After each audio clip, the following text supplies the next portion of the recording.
It is hard to not let your exhaustion exhaust you, though. I mean, whenever we talk about Roe, we're talking, that fight has been happening through the entirety of our lives. Mm-hmm. My mother had that fight. My grandmother had that. I mean, how can you keep from like the generational exhaustion pulling you down?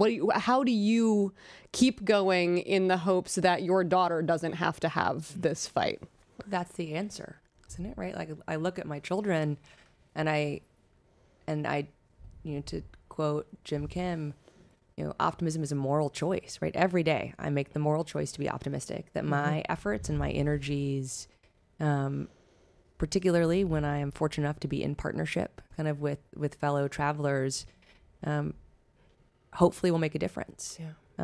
And when I think about all of the statistics that are painful of what women are confronting, Zerlina, today in our country, and what even more women confronted pre-Roe, and how many women died, and how many more women were maimed because of unsafe abortion practices.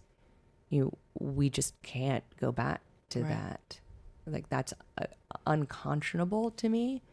And also, and I'm sure that this will unleash another wave of hate in my direction, but as a deeply religious person, it's also unchristian to me. Right.